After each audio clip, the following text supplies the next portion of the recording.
अस्सलामुअलैकुम, welcome back to my channel Fatima's vlog. कैसे हैं आप सब लोग? उम्मीद करती हूँ कि आप सब लोग बिल्कुल ठीक होंगे। तो चलिए अपना व्लॉग स्टार्ट करते हैं। बिस्मिल्लाहिर्रहमानिर्रहीम, अल्लाहुम्मा सल्ली व सल्लिम अला नबीना मुहम्मद। सबसे पहले आप सब लोगों को मेरी तरफ से जो है वो रमज़ान मुबारक, बल्कि मेरी सारी फैमिली की तरफ से मेरी तमाम यूट्यूब फैमिली को बहुत बहुत रमज़ान मुबारक। अल्लाह ताला हमें और आप सबको जो है वो इस रमज़ान में अच्छे से सही से इबादत करने की तौफीक दे और हमारी इबादत को अपनी बारगाह में कबूल और मंजूर फरमाए, आमीन सुम्मा आमीन। अभी ये व्लॉग मैंने कल शाम से स्टार्ट किया है। यहाँ पर हम सब लोग जो है वो बहुत शिद्दत से इंतज़ार कर रहे थे कि हमें जल्दी से न्यूज़ का पता चले कि रमज़ान का चाँद नज़र आया है या नहीं। और फिर उसके बाद माशाल्लाह से रमज़ान का चाँद नज़र आ गया था और फिर मामा ने जो है ना वो यहाँ पर बनाया था मीठा बाँटने के लिए। और बस फिर हम लोगों ने ये बाँटा और उसके बाद हम लोग सब तैयार हुए और हम लोग चले गए थे तरावी पढ़ने के लिए। और माशाल्लाह से आज तो जो है वो पहली तरावी थी, फर्स्ट तरावी थी। पाकिस्तान में तो जो है वो आज जो है वो मतलब आज तरावी पढ़ी जाएगी, लेकिन खैर सऊदी अरबिया में और बाकी कुछ कंट्रीज़ में तो जो है वो पहले एक दिन पहले रोज़ा हो गया है। तो अल्हम्दुलिल्लाह बस हम लोग भी अभी यहाँ आ गए थे मस्जिद में, बाबा और अली भी चले गए हुए थे। बस काफ़ी ज़्यादा काम थे इससे पहले की रूटीन में। हम लोगों ने सारे अपने कपड़े वगैरह रेडी किए और वैसे भी हमारा होता है कि हम फर्स्ट रमज़ान को जो है ना वो मामा हमें न्यू कपड़े वगैरह स्टिच करके देती हैं, तो हम लोग फिर ना वही कपड़े पहनते हैं। शुरू से ऐसे ही होता है।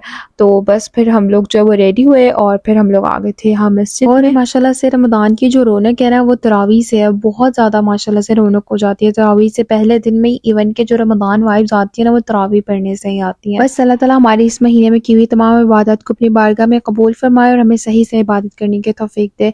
बस हमने यहाँ आके इशा की नमाज़ पढ़ी और उसके बाद हमने तरावी पढ़ ली थी। मस्जिद में आके जो है ना वो वैसे भी इसलिए पढ़ लेते हैं कि ज़रा जो है ना वो बिल्कुल टाइम पे, परफेक्ट टाइम पे पढ़ी जाती है और फिर सही तरीके से एक ही बार जो है ना वो वितर वगैरह और सब नमाज और तरावी सही टाइम पर हो जाती है।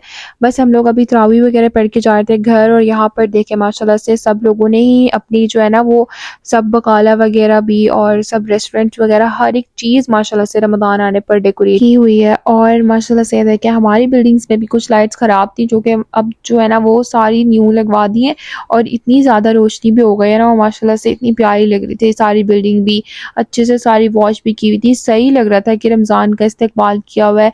सारी बिल्डिंग बिल्कुल न्यू न्यू लग रही थी।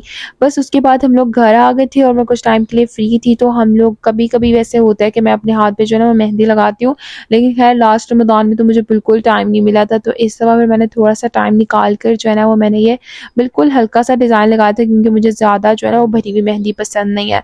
तो फिर बस मैंने जो है ना ये खुद से ही मून बनाया था, तो बस फिर मैंने खुद से अपने दिमाग से डिज़ाइन सोच के बना लिया था और बस मैंने हल्का सा डिज़ाइन लगा लिया था। और उसके बाद ये देखें आप लोगों को लास्ट मेरे रमज़ान डेकोरेशन व्लॉग में तो आप लोगों ने देखा ही होगा, मेरी लाइट जो है वो ख़राब हो चुकी हुई थी, तो फिर अली रज़ा ने जो है ना मुझे न्यू लाइट ला दी और बस फिर मैंने इस लाइट को फ़ौरन से लगाया। अल्हम्दुलिल्लाह हमारे घर के पास ही एक शॉप है, वहाँ से मिल गई थी। और क्योंकि रमज़ान है ना तो अब इस तरह की चीज़ें जो है वो आम नॉर्मल कहीं से भी मिल जाती हैं, लेकिन मुझे आइडिया नहीं था कि वाक़ई में हमारे घर के पास से मिल जाएगी। बस फिर मैंने इसको लगा दिया और देखें माशाल्लाह से कितनी प्यारी लग रही है। पहली लाइट जो मेरी ख़राब थी वो मैंने उतारी नहीं, क्योंकि उसको उतारने में बहुत ज़्यादा टाइम निकल जाना था और ये काम मैंने रमज़ान से पहले इसलिए किए थे ताकि मैं रमज़ान में अपना कोई भी जो है ना वो टाइम इस तरह की चीज़ों पे वेस्ट ना करूँ। लेकिन खैर अल्हम्दुलिल्लाह अब न्यू लाइट आ गई थी तो वो भी मैंने लगा दी। और इसके बाद मैंने यहाँ पर फ्रेश फ्लावर्स मंगवाए थे। मैंने अली से कहा था कि तुम मुझे ला देना, क्योंकि मुझे बहुत ज़्यादा पसंद है और मैं रमज़ान में स्पेशली जो है ना वो लाज़मी मंगवाती भी हूँ और इनको रखती हूँ यहाँ पे। और उसके साथ में जो डेट बॉल्स थी वो भी मैंने यहाँ पर रख दी हैं। मैंने लास्ट व्लॉग में बनाई थी, आप सब लोगों ने बहुत पसंद की और मुझे काफ़ी सारे कमेंट्स भी आए थे कि हम लोग ये ट्राई करेंगे, तो थैंक यू, आप सब लोगों ने पसंद किया। यहाँ पर मैंने जो है ना वो नैपकिन्स निकाल लिए, तो उसके साथ में मेरे पास ये जो बिस्मिल्लाह वाले रिंग्स हैं ये भी निकाल लिए थे और ये बहुत ज़्यादा खूबसूरत है माशाल्लाह से। मैंने फिर सारे नैपकिन्स बना लिए थे और इनको भी मैंने सेट कर दिया था। तो मामा ने कहा कि तुमने इतने खूबसूरत तरीके से बनाया है तो तुम अपने व्लॉग में बनाने का तरीका भी बता दो, जो लोग सीखना चाह रहे होंगे उनको भी जो है वो आइडियाज़ मिल जाएंगे। तो मैंने यहाँ पर इस तरह से इसको फोल्ड कर दिया था जैसे आप लोग व्लॉग में देख रहे हैं, और मैंने इसको जो है ना वो बो स्टाइल में नैपकिन को फोल्ड किया था, तो ये बहुत प्यारे लगे। तो उसके बाद आप फिर कोई से भी रिंग लेने जो भी आपके पास है और बस फिर उसको जो है ना वो इस तरह से इसके दरमियान में लगा दें, तो फिर ये देखें कितना प्यारा नैपकिन जो है ना वो हमारा बो डिज़ाइन में बन के तैयार हो जाएगा। बस अल्हम्दुलिल्लाह ये काम भी मेरा हो गया था और बहुत प्यारा लग रहा था, मामा को स्पेशली बहुत ज़्यादा पसंद आया था। और अल्हम्दुलिल्लाह अब तो ऑलमोस्ट मेरी सारी डेकोरेशन और सब काम जो है वो कंप्लीट हो चुके हुए थे। और अब मज़ीद पूरा महीना मैं इन सब चीज़ों पे अपना कोई भी टाइम नहीं लगाने वाली, क्योंकि मेरी ज़्यादा से ज़्यादा यही कोशिश है कि मैं जो है वो सारा टाइम इबादत को दे सकूँ, और बस अल्लाह ताला इसमें मेरी मदद करे, आमीन सुम्मा आमीन। और यहाँ पर मैं आप लोगों के साथ सबके साथ एक हदीस भी शेयर कर देती हूँ, जिसमें है कि क़ाल रसूलुल्लाह सल्लल्लाहु अलैहि वसल्लम इज़ा जाअ रमज़ान फ़ुतिहत अब्वाबुल जन्नति व ग़ुल्लिक़त अब्वाबुन नार व सुफ़्फ़िदतिश शयातीन। जब रमज़ान आता है तो जन्नत के दरवाजे खोल दिए जाते हैं, जहन्नम के दरवाजे बंद कर दिए जाते हैं और शैतानों को जकड़ दिया जाता है। इस हदीस को सुनने के बाद हमें ये समझने की ज़रूरत है कि जब शयातीन जो है वो बंद हो जाते हैं तो फिर भी हमसे गुनाह क्यों हो रहे होते हैं रमज़ान में। यानी कि हम लोग फिर भी अगर किसी के अंदर जो है वो रमज़ान के महीने में भी नमाज के मामले में वो सुस्ती कर रहा है, या किसी भी चीज़ में कोई नमाज छोड़ रहा है, या कोई भी ऐसी चीज़ है, मतलब किसी वो बहुत ही फजूल सी चीज़ पर गुस्सा कर रहा है जिस पर गुस्सा करना नहीं बनता, या जो भी काम आप कर रहे हैं जिसमें आपको गुनाह मिल सकता है, तो आप सोचेंगे वो आपसे क्यों हो रहे हैं, क्योंकि हमने अपने नफ्स को उस चीज़ की आदत डाल दी हुई है। तो इस चीज़ का बहुत ज़्यादा ध्यान रखें, जब भी स्पेशली रमज़ान में आप कोई ऐसा काम करें जिससे आपको लगे कि ये जो है इससे हमें गुनाह मिल सकता है और ये बुराई का काम है, तो अपने नफ्स को ठीक करने की कोशिश करें, क्योंकि आपने अपने नफ्स को उस चीज़ की आदत डाल दी हुई है। और अल्लाह ताला कुरान में फरमाता है इन्नन नफ्स लअम्मारतुम बिस्सू, सूरह यूसुफ आयत नंबर 53, बेशक नफ्स बुराई का हुक्म देने वाला है। तो बस आप अपने नफ्स पे जो है वो काबू रखें, और जब जब आपको कोई भी ऐसी चीज़ लगे जो आपको गुनाहों के करीब कर रही है रमज़ान में भी, तो फिर हमें ये चीज़ समझने की ज़रूरत है कि हमें खुद को किस कदर अभी ठीक करना बाकी है। एनीवेज यहाँ पर आप लोग देख रहे होंगे कि मैं क्या सेट कर रही हूँ। यहाँ पर मैंने जो है ना वो एक न्यू क्लीन बिछा दी है, ताकि हम लोग नमाज वगैरह क्योंकि रूम में पढ़ते हैं, तो जब रूम में पढ़नी हो तब भी साफ़ क्लीन के ऊपर पढ़ सके, और बाहर भी जब पढ़नी हो तब भी। और उसके साथ में मैंने यहाँ पर जो है ना वो रोज़ वाटर, उसके साथ में कुछ हमारी तस्बीहें, काउंटर्स वगैरह पड़ी हैं, और अली की कैप है, वो मस्जिद जाते वक्त जो है ना फिर यहाँ से ले जाता है, अदरवाइज़ फिर वो इधर उधर रख के भूल जाता है। साथ में हमने कुरान रख दिए, फूलों की पत्तियाँ मैंने मंगवाई थी वो भी मैंने इसके साथ रख दी हैं, क्योंकि मैं अच्छे से हर एक चीज़ को ऑर्गेनाइज़ करके रखना चाह रही थी। रूम की बेडशीट्स वगैरह सब हमने चेंज कर ली थी पहले ही, और सारी सफाई भी अल्हम्दुलिल्लाह से हमने पहले ही कर ली थी घर की। और यहाँ पर साथ में रोज़ वाटर रखा है, ये मामा जो है ना वो शावर कर देती हैं कभी कभी। और कुरान पाक जो है ना वो अभी हमने यहाँ पर रखा हुआ है पढ़ने के लिए, अदरवाइज़ जब हमने सोना होगा तो फिर हम यहाँ से उठा देंगे। फिर इसको जो है ना वो मामा हमने एक जो है ना वो इसका स्पेशल एक कबर्ड सेट किया हुआ है, वहाँ पे इसको रख देते हैं। अच्छा जी, यहाँ पर जो है ना वो माशाल्लाह से अभी रात का टाइम हो रहा था, तहज्जुद का टाइम, तो हम लोग अभी बैठ के कुरान पढ़ रहे थे। और कुछ लोगों की आसानी के लिए मैं यहाँ पर एक और चीज़ भी शेयर कर देती हूँ। अक्सर लोगों की, मतलब ज़्यादातर लोगों की ये कोशिश होती है कि रमज़ान के अंदर एक कुरान तो लाज़मी मुकम्मल करें। तो अगर आप हर नमाज के बाद 4 पेजेस जो है वो कुरान पाक के पढ़ लेंगे ना, तो 30 डेज़ में आराम से आप जो है ना वो एक कुरान कंप्लीट कर लेंगे। तो बस आप देख लें, इसी तरह से पढ़ लें, यानी कि आप हर रोज़ का 1 सिपारा पढ़ लें तो 1 महीने में मुकम्मल हो जाएगा, और अगर आप हर रोज़ के 2 सिपारे पढ़ेंगे तो 2 कुरान पाक मुकम्मल हो जाएंगे। और मुझे लगता है 1 सिपारा पढ़ना या 2 मुश्किल तो नहीं है, लेकिन चलें जो लोग बहुत ज़्यादा बिजी हैं वो 1 सिपारा जो हर रोज़ का ईजिली पढ़ ही सकते हैं।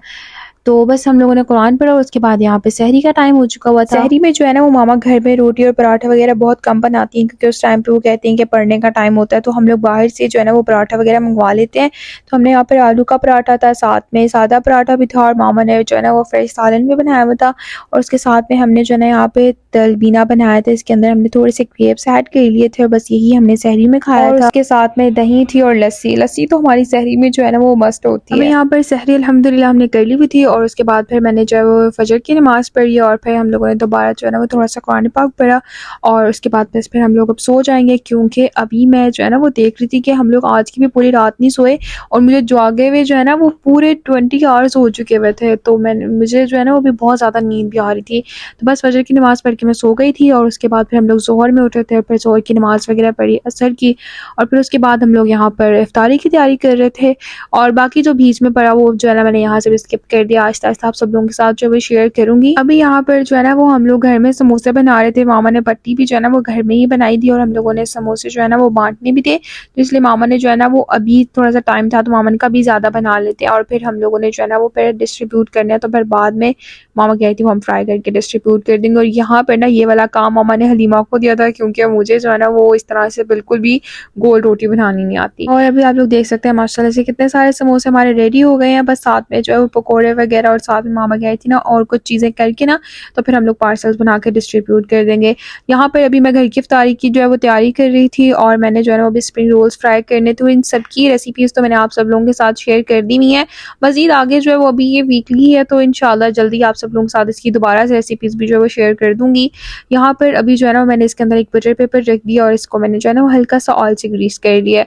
और ये जो मेरे पास स्प्रिंग रोल्स है ना, मैंने आप लोगों को दिखाया था कि इनको तो मैंने फ्रीज़ कर दिया था और फिर जो है ना वो मामा ने इनको जब ज़ोहर में हम लोग नमाज़ के लिए उठे थे ना, तभी हमने इनको निकाल के जो है ना वो फ्रिज में नीचे रख दिया था और फिर इसको जो है ना वो मैंने अभी एयर फ्रायर में डालने से 1 घंटा पहले बाहर रख दिया था, तो बस इसमें से बर्फ़ जो है ना वो अच्छे से ख़त्म हो गई थी। अभी यहाँ पर जितने भी रोल्स हैं ना, इनके ऊपर आपने जो है वो ब्रश की मदद से ऑयल लगा लेना है। जिन लोगों को तो एयर फ्रायर नहीं यूज़ करना आता, तो इस तरह से आपने ऑयल जो है ना वो हल्का सा ब्रश की मदद से लगा के इसको आपने रख देना है। मैंने तकरीबन जो है ना वो 12 मिनट्स के लिए इसके अंदर रख दिया था। पहले 5 मिनट तो जो है ना वो मैंने इसको 180 डिग्री पे रखा था और उसके बाद मैंने 200 पे कर दिया था और बस 12 मिनट्स में इतने ज़बरदस्त रोल बनकर तैयार हुए थे। और आप यकीन करें कि ना मतलब जैसे रमज़ान में होता है ना कि फ्राइड चीज़ें ज़्यादा खाने का मन नहीं होता, डाइट करने का होता है, तो आप एयर फ्रायर में बनाएं, बिल्कुल ड्राई बने थे। लग ही नहीं रहा था कि इसको हमने जो है ना वो ऑयल में जैसे हम डीप फ्राई कर रहे होते हैं उस तरह से बनाया। बहुत अच्छे बने के तैयार हुए थे। मैं भी आप लोगों को आगे चल के भी दिखाऊंगी।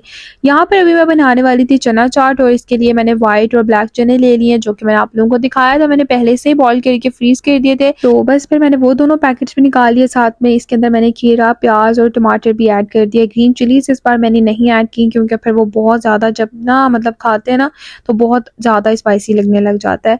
और साथ में मैंने इसके अंदर जो है ना वो इमली की चटनी और जो खुबानी और खजूर की चटनी मैंने आप लोगों के साथ रेसिपी शेयर की थी ना, वो मैंने इसके अंदर 2 टेबल स्पून ही इमली की चटनी और 2 टेबल स्पून ही खुबानी की चटनी ऐड कर दी है।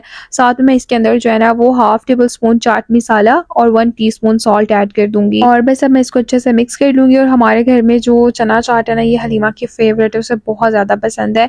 अच्छा, मैंने यहाँ पर जो ना वो इमली का प्रॉपर एक पल्प जो बना के ऐड करते हैं ना जो चना चाट, मैंने वो नहीं ऐड किया। मैंने सिंपल इसके अंदर जो है ना वो इमली की और खुबानी की चटनी बनाकर ही मैं चना चाट बना रही थी और मुझे यही वाली ज़्यादा मज़े की लगती है। और बस यहाँ पर देखें हमारी चना चाट जो है ना वो मज़ेदार सी रेडी हो गई थी। इसके ऊपर मैंने जो है ना वो साथ में चॉप्ड पुदीना ऐड कर दिया है और इसका फ्लेवर भी जो है ना वो चना चाट में काफ़ी मज़े का लगता है। बस ये भी हमारे बन चुके थे और साथ में रोल्स जो है वो तो मैंने उनको एयर फ्रायर में रख दिया हुआ था और मामा साथ में जो है ना वो बना रही थी अभी पकोड़े, और इनकी रेसिपी भी मैंने आप लोगों के साथ शेयर कर दी थी। पकोड़ा मिक्स तो हमने पहले से बना के रख दिया था, बस मामा ने फिर बाद में जो है ना वो सिंपल प्याज और उसके साथ में जो है आलू और पालक वगैरह वो बाद में कट कर ली थी और बहुत आसानी हो गई थी इस तरह से भी। बस यहाँ पर माशाल्लाह से इफ्तारी का टाइम हो चुका हुआ था। मामा ने साथ में ओट सूप भी बनाया है। इंशाल्लाह आहिस्ता आहिस्ता आप लोगों के साथ जो है वो रेसिपीज शेयर करती जाऊंगी। आज तो पहला रोज़ा था और आप लोग यकीन करें अभी आधा घंटा पहले ही मैंने इफ्तारी की और आई थिंक सबसे पहले मैं ही आप सब लोगों के साथ जो है वो अपनी सहरी और इफ्तारी की रूटीन भी शेयर कर रही हूँ।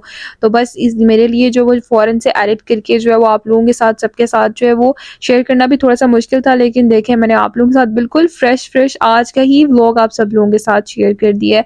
और यहाँ पर आप सब देख सकते हैं कि माशाल्लाह से हमारा इफ्तार टेबल कितना प्यारा लग रहा है। अल्लाह ताला हमारे और आप सबकी रिज़्क़ में खूब खैर बरकतें अता करे, आमीन सुम्मा आमीन। बस हम लोग सब अभी यहाँ पर इफ्तारी करने वाले थे और बाबा जो है वो अभी आए थे कुछ टाइम पहले ही हॉस्पिटल से डायलिसिस करवा कर, तो बस फिर हम पहले तो उनका वेट कर रहे थे।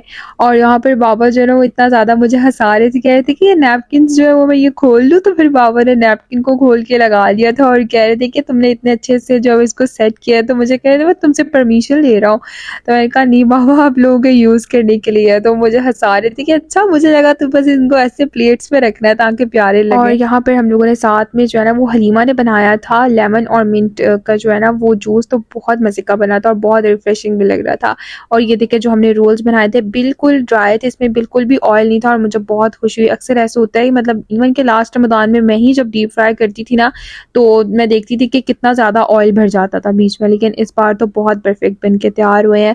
तो बस जी ये हमारी थी सहरी एंड इफ्तारी की रूटीन। और आज माशाल्लाह से मुझे व्लॉगिंग करते हुए भी 1 साल कंप्लीट हो चुका है अल्हम्दुलिल्लाह। आप सब लोगों ने इस 1 साल में इतना ज़्यादा प्यार दिखाया है, मेरी व्लॉगिंग को इतना पसंद किया और मुझे इतना ज़्यादा मोटिवेट भी किया कि आज तक मैं अभी व्लॉग बना रही हूँ।